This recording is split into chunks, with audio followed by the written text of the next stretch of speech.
नमस्कार दोस्तों, सभी लोगों को राम राम। तो हमारी अ, हम फर्स्ट ग्रेड बायोलॉजी के लिए हमारी क्लासेस चल रही थी। उसी में हमारा प्लांट फिजियो का कंटिन्यूस जो पार्ट पोर्शन जो बच रहा था उसी को आज कंटिन्यू करते हैं। उसमें हम पढ़ते हैं प्लांट फिजियो में ही हमारा जो चैप्टर चल रहा है उसी में कंटिन्यू करते हैं उच्च पादपों में प्रकाश संश्लेषण यानी कि फोटोसिंथेसिस इन प्लांट्स। देखो, फोटोसिंथेसिस इन हायर प्लांट्स, ठीक है, ये आज कंप्लीट करते हैं। देखो, इसमें फोटोसिंथेसिस यानी कि जो प्रकाश संश्लेषण है, तो प्रकाश संश्लेषण क्या होता है, फोटोसिंथेसिस होता क्या है। प्रकाश ऊर्जा को रासायनिक ऊर्जा में संरक्षित रखती है। जो फोटोसिंथेसिस की जो प्रोसेस होती है वो क्या करती है, प्रकाश ऊर्जा को रासायनिक ऊर्जा में संरक्षित रखती है। देखो, इसकी जो इक्वेशन होती है, क्या होता है फोटोसिंथेसिस में कि जो कार्बन डाइऑक्साइड के साथ जल मिल करके लाइट और क्लोरोफिल की प्रेजेंस में ग्लूकोज का फॉर्मेशन करता है। C6H12O6 ग्लूकोज का फॉर्मेशन करता है, ऑक्सीजन गैस निकलती है और H2O बाहर निकलता है। इसकी जो खोज की थी वो किसने की थी, स्टीफन हेल्स ने। 1727 में स्टीफन हेल्स ने फोटोसिंथेसिस या प्रकाश संश्लेषण की खोज की। इसमें मुक्त हुई जो ऑक्सीजन गैस होती है वो कहाँ से आती है, जल से आती है। और ये किसने बताया, वॉन नील ने बताया। वॉन नील ने क्या बताया कि इसमें जो मुक्त हुई जो ऑक्सीजन होती है, ठीक है, मुक्त हुई जो ऑक्सीजन गैस होती है वो कहाँ से आती है, ये आती है किससे, जल से आती है, ठीक है। तो ये हो गया प्रकाश संश्लेषण। अब देखो, दो चीज़ें हम पढ़ते हैं इसमें, एक तो रेड ड्रॉप और इमर्सन इफेक्ट। रेड ड्रॉप और इमर्शन इफेक्ट ये वर्ड्स हैं जो कि हम इसमें पढ़ने वाले हैं। देखो, रॉबर्ट हिल ने इनको डिस्क्राइब दिया और इन्हीं से ही निकल करके आगे क्या है, जो हमारे वर्णक तंत्र हैं, पीएस फर्स्ट पीएस सेकंड, इसी से निकल के आए। ये क्या है, रेड ड्रॉप और इमर्सन इफेक्ट। देखो, रेड ड्रॉप क्या है, 680 नैनोमीटर से अधिक तरंग दैर्घ्य वाली लाइट देने पर प्रकाश संश्लेषण में कमी आती है। ये तो क्या है, रेड ड्रॉप यानी कि ड्रॉप हो रहा है। 680 नैनोमीटर से अधिक तरंग दैर्घ्य वाली जो प्रकाश देते हैं तो प्रकाश संश्लेषण में क्या आती है, कमी आती है, इसको बोलते हैं रेड ड्रॉप। और 680 नैनोमीटर से कम, ज़्यादा या मिश्रित प्रकाश देने पर तो जो फोटोसिंथेसिस होती है उसमें वृद्धि होती है, तेज़ी से वृद्धि होती है और उसको बोलते हैं इमर्सन एनहेंसमेंट इफेक्ट। एनहेंसमेंट मतलब वृद्धि, ठीक है। तो रेड ड्रॉप यानी कि कमी, तो फोटोसिंथेसिस में कमी होती है प्रोसेस में। और इसमें क्या होता है, इमर्शन इफेक्ट में एनहेंसमेंट होता है, वृद्धि होती है फोटोसिंथेसिस में, पीएस मीन्स फोटोसिंथेसिस। अर्थात वर्णक तंत्रों की खोज हुई इस प्रकार से कि 680 नैनोमीटर से ज़्यादा की जब लाइट प्रोवाइड करवाते हैं तो पीएस फर्स्ट साइक्लिक प्रोसेस काम करता है और ये किस में, इसी को बोलते हैं रेड ड्रॉप।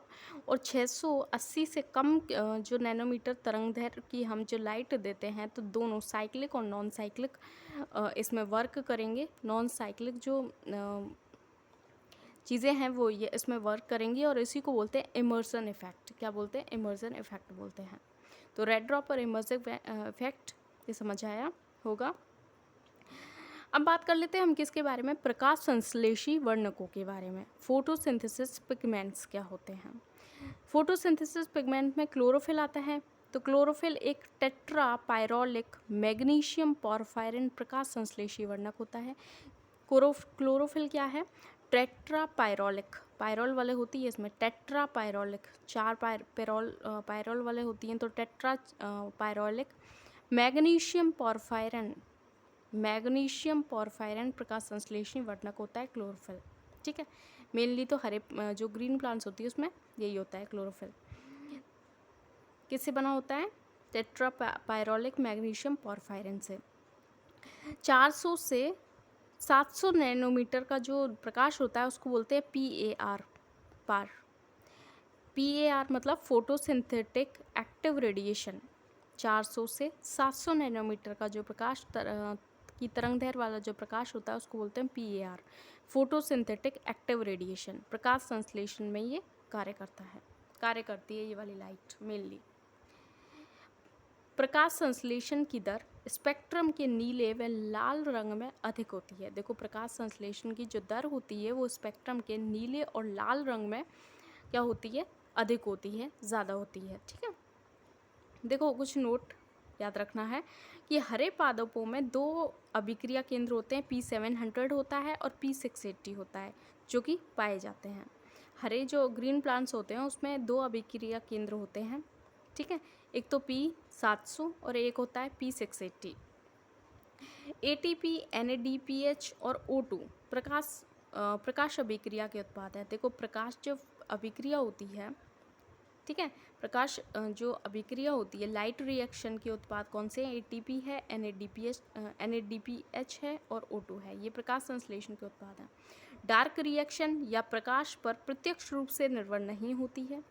जो ये तो हमने प्रकाश रिएक्शन, लाइट रिएक्शन के बारे में बात की। अब डार्क रिएक्शन जो होती है वो क्या करती है? प्रकाश पर प्रत्यक्ष रूप से तो निर्भर नहीं होती है, लेकिन प्रकाश अभिक्रिया में बने जो प्रोडक्ट्स होते हैं, जो उत्पाद होते हैं, उन पर डिपेंड करती है डार्क रिएक्शन। ठीक है, यानी कि प्रत्यक्ष रूप से ये निर्भर नहीं होती है डार्क रिएक्शन प्रकाश पर, लेकिन ये क्या करती है, जो प्रकाश अभिक्रिया लाइट रिएक्शन में जो बने उत्पाद होते हैं उन पर ये डिपेंड करती है डार्क रिएक्शन। ठीक है, लाइट रिएक्शन में ATP और NADPH को स्वांगी कारक बल यानी कि एसिमुलेटरी पावर कहते हैं। किसको बोलते हैं? ATP और NADPH बनता है लाइट रिएक्शन में, उसको बोलते हैं क्या? एसिमुलेटरी पावर।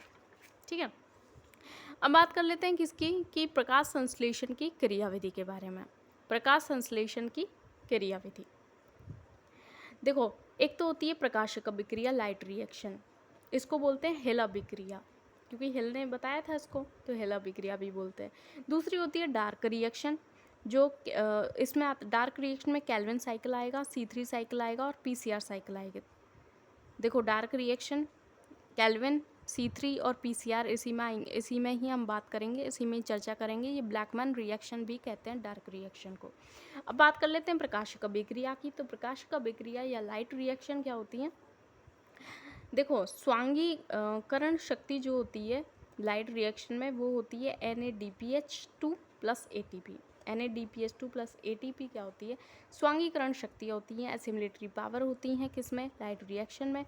इसमें एक तो होता है चक्रीय फोटोफॉस्फोराइलेशन, एक होता है नॉन चक्रीय फोटोफॉस्फोराइलेशन। देखो, जो साइक्लिक फोटोफॉस्फोराइलेशन होता है उसमें तो क्या काम करता है? PS फर्स्ट जो होता है वो काम करता है। PS फर्स्ट किस में काम करता है? चक्रीय वाले में। और PS सेकंड और PS फर्स्ट दोनों कार्य करते हैं नॉन साइक्लिक में। नॉन साइक्लिक जो फोटोफॉस्फोराइलेशन होता है उसमें PS फर्स्ट भी काम करेगा और PS सेकंड भी काम करता है। पहले PS सेकंड और PS सेकंड से ही फिर PS फर्स्ट में इसके उत्पाद जाते हैं।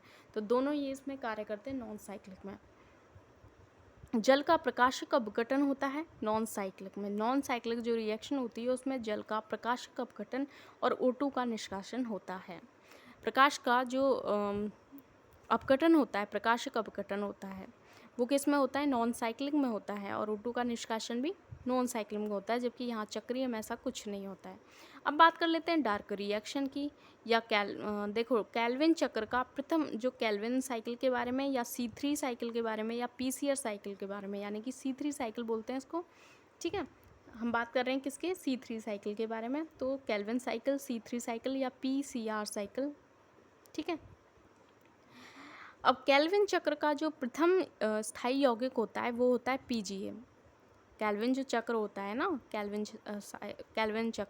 केल्विन चक्र का जो प्रथम जो स्टेबल कंपाउंड होता है वो होता है PGA। क्या होता है? PGA, जो कि 3 कार्बन वाला होता है और C3 चक्र बोलते हैं इसीलिए इसको। इसी के नाम के बेसिस पे हम इसको C3 चक्र भी बोलते हैं केल्विन साइकिल को। केल्विन साइकिल को इसमें जो फर्स्ट जो स्टेबल कंपाउंड होता है वो होता है PGA, जो कि 3 कार्बन का होता है, इसीलिए बोलते हैं C3 चक्र। महत्वपूर्ण जो एंजाइम काम करता है वो है रोबिस्को। और एक अणु ग्लूकोज फॉर्मेशन के लिए जो केल्विन साइकिल होता है वो 6 बार चलाना पड़ता है। एक अणु जो ग्लूकोज प्राप्त करने के लिए उसको जो केल्विन साइकिल को 6 बार चलाना पड़ता है। ठीक है, चलना पड़ता है। केल्विन चक्र की जैविक रासायनिक अभिक्रियाएं देखते हैं तो एक एक तो होती है कार्बोक्सिलेशन, एक होती है रीजनरेशन। केल्विन चक्र में कुछ रासायनिक अभिक्रियाएं होती हैं, 3 तरह की होती हैं। अभी देखो कार्बोक्सिलेशन होता है, रीजनरेशन होता है ना। और देखो कैल नोट क्या है इम्पोर्टेंट है कि केल्विन चक्र सभी प्रकाश संश्लेषी पादप, जो केल्विन चक्र होता है वो सभी प्रकाश संश्लेषी पादप C3 और C4 में प्रेजेंट होता है। जो केल्विन चक्र होता है ना वो सभी प्रकाश संश्लेषी C3 हैं या C4 प्लांट्स हैं, उन सभी में होता है। देखो C4 साइकिल के बारे में बात करें, ये तो हमने बात की किसकी, C3 साइकिल के बारे में। अब C4 जो साइकिल है हैचेनस्लैक पथ है, हैचेनस्लैक पथ ये क्या है, C4 साइकिल या हैचेनस्लैक पथ इसको बोलते हैं। तो हैचेनस्लैक पथ क्या होता है, मैक्सिमम ये मोनोकोट्स में पाया जाता है। मोनोकोट्स जैसे गन्ना, मक्का, ज्वार, ज्वार को बोलते हैं सोरगम। C4 जो साइकिल होता है वो हैचेनस्लैक पथ होता है और मैक्सिमम मोनोकोट्स में पाया जाता है, गन्ना, मक्का, ज्वार, सोरगम, ठीक है। इसमें C4 पत्तियों में क्या पाई जाती है, क्रैंच एनाटॉमी पाई जाती है। जो C4 प्लांट्स होते हैं, C4 जो प्लांट्स होते हैं उसकी जो पत्तियां होती है उसमें क्रैंच एनाटॉमी पाई जाती है। क्या पाई जाती है, क्रैंच एनाटॉमी। इस क्रैंच एनाटॉमी में होता क्या है, जो इसके वस्कुलर बंडल होते हैं, इसके जो संवेन बंडल ऊतक होते हैं ना, उसके चारों ओर हरी कोशिकाओं का आवरण पाया जाता है, जिसको बोलते हैं बंडल शीथ सेल। देखो बंडल जो वस्कुलर बंडल होते हैं उसके चारों ओर ग्रीन हरी कोशिकाएं पाई जाती हैं और उसको बोलते हैं बंडल शीथ सेल। इसको बोलते हैं पूरे क्रैंच एनाटॉमी। यह पौधे जो होते हैं, कौन से पौधे, C4 साइकिल वाले हैचेनस्लैक पथ वाले जो पौधे होते हैं, उनमें CO2 सांद्रता, उच्च प्रकाश तीव्रता, वितापक्रम, कम जल में भी ये रह सकते हैं। देखो ये पौधे कहाँ कहाँ पे रह सकते हैं, देख कम CO2 सांद्रता में भी रह सकते हैं, उच्च प्रकाश तीव्रता में भी रह सकते हैं, तापक्रम में भी, ठीक है। कम जल की इनमें सबसे कम जल प्रेजेंट है तो वहाँ पे भी ये रह सकते हैं। अधिक विकसित होते हैं और अधिक अनुकूलित होते हैं, कौन, C4 प्लांट्स। देखो इसमें 2 सेल्स पाई जाती है, एक तो मीजोफिल होती है, एक बंडल शीथ सेल होती है। मीजोफिल में क्या होता है, एटमॉस्फेरिक CO2 PP में कन्वर्ट होती है, फिर ये ऑक्जेलो एसिटिक एसिड 4 कार्बन कंपाउंड होता है, ये मैलिक एसिड बनाता है। मैलिक एसिड फिर बंडल शीथ सेल में जा करके अपना पूरा काम करती है। तो इसमें 2 प्रकार की सेल्स पाई जाती हैं, मीजोफिल सेल और बंडल शीथ सेल, और इसमें मैलिक एसिड जो होता है उन दोनों को ज्वाइन करके रखता है, ठीक है। अब बात कर लेते हैं C3 और C4 में डिफरेंस क्या है। देखो C3 और C4 में डिफरेंस देखते हैं तो C3 जो पौधे होते हैं, C3 प्लांट्स और C4 प्लांट्स, C3 प्लांट्स जो होते हैं प्रथम CO2 ग्राही होता है RUBP। यहाँ पे जो प्रथम CO2 ग्राही है, देखो कार्बन डाइऑक्साइड जो ग्राही होता है वो होता है RUBP, ये 5 कार्बन का होता है। RUBP 5 कार्बन का होता है, प्रथम CO2 ग्राही है, ठीक है। प्रथम CO2 ग्राही होता है PEP, यहाँ पे C4 में होता है PEP, जबकि यहाँ पे C3 में होता है RUBP। देखो प्रथम CO2 ग्राही होता है RUBP, 5 कार्बन कंपाउंड होता है, और प्रथम CO2 जो ग्राही होता है वो होता है PEP, जो कि 3 कार्बन कंपाउंड होता है। C4 में PEP और C3 में RUBP। क्या, कार्बन डाइऑक्साइड को ग्रहण करने वाला प्रथम CO2 ग्राही होते हैं। अब CO2 स्थिरीकरण से प्राप्त जो उत्पाद होते हैं, CO2 का स्थिरीकरण होता है, स्थिरीकरण से प्राप्त जो उत्पाद होते हैं वो C3 प्लांट्स में क्या होता है, PGA, 3 कार्बन का होता है, इसीलिए बोलते हैं C3। और C4 इसीलिए बोलते हैं क्योंकि OA जो होता है ना, CO2 स्थिरीकरण से प्रथम उत्पाद प्राप्त होता है वो होता है OAA, ऑक्जेलो एसिटिक एसिड, ये 4 कार्बन का होता है, इसलिए C4 बोलते हैं। ये होता है जैसे कि गेहूं में C3 जो पौधे होते हैं जैसे गेहूं है, C4 जो होते हैं मक्का, चावल, ज्वार, ठीक है, सोरगम जिसको बोलते हैं, ये क्या है, मोनोकोट्स हैं, मोनोकोट्स में C4। अब बात कर लेते हैं हम कैम पादपों के बारे में। कैम जो प्लांट्स होते हैं, क्रैसुलेशियन एसिड मेटाबॉलिज्म, क्रैसुलेशियन एसिड मेटाबॉलिज्म इसका फुल फॉर्म है। कैम प्लांट जो होते हैं कौन कौन से होते हैं, जैसे ओपेंशिया है, एलोए है, अगेव है, यूफोरबिया है, ये सब क्या हैं, कैम प्लांट्स हैं। ओपेंशिया, ओपनशिया, एलोए, अगेव, यूफोरबिया, ये क्या हैं? कैम प्लांट्स हैं। पौधे मासल मरुद्विद होते हैं, मासल मरुद्विद होते हैं। रंध्र रात्रि में खुलते हैं, इनके जो रंध्र होते हैं वो भी रात्रि में खुलते हैं। इसमें प्राथमिक CO2 ग्राही होता है PEP, और प्रथम जो उत्पाद होता है वो होता है OAA कैम प्लांट्स में। यहाँ प्रारंभिक CO2 फिक्सेशन तो रात्रि में किसके द्वारा होता है? PEP के द्वारा होता है, PBKs के द्वारा होता है। प्रारंभिक CO2 फिक्सेशन जो होता है वो रात्रि में होता है। इसमें क्या होता है, इन प्लांट्स में प्रारंभिक CO2 फिक्सेशन क्या होता है? रात्रि में होता है, और किसके द्वारा होता है? PBKs के द्वारा होता है। जबकि अंतिम CO2 फिक्सेशन जो होता है वो दिन के टाइम होता है, रुबिस्को के द्वारा होता है। अंतिम CO2 फिक्सेशन दिन के टाइम होता है रुबिस्को के द्वारा, और रात में जो होता है, रात्रि में PBKs के द्वारा CO2 फिक्सेशन होता है। ठीक है। पादप जल संरक्षण हेतु अनुकूलन शो करते हैं। ये जल संरक्षण हेतु, जैसे ओपेनिशिया, एलो, ये किस में पाए जाते हैं? मरुद्विद हैं, तो जल संरक्षण हेतु अनुकूलित होते हैं कैम प्लांट्स। अब बात कर लेते हैं हम C2 साइकिल की, या फोटो रेस्पिरेशन जिसको बोलते हैं, या प्रकाश श्वसन जिसको बोलते हैं। इसको क्या बोलते हैं? C2 साइकिल बोलते हैं। ठीक है। अब की बार मेरे ख्याल में यहाँ से ही क्वेश्चन पड़ा था C2 साइकिल से।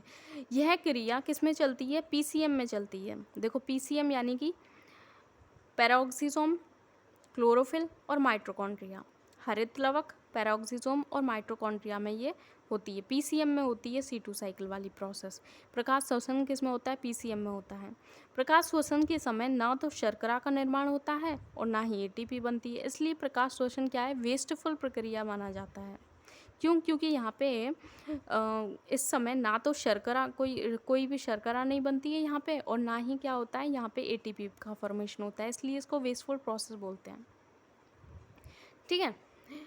देखो अब बात कर लेते हैं हम पादपों में श्वसन। देखो पादपों में जो रेस्पिरेशन है ना, इसको नेक्स्ट टॉपिक के बारे में बात करते हैं। ठीक है। ओके।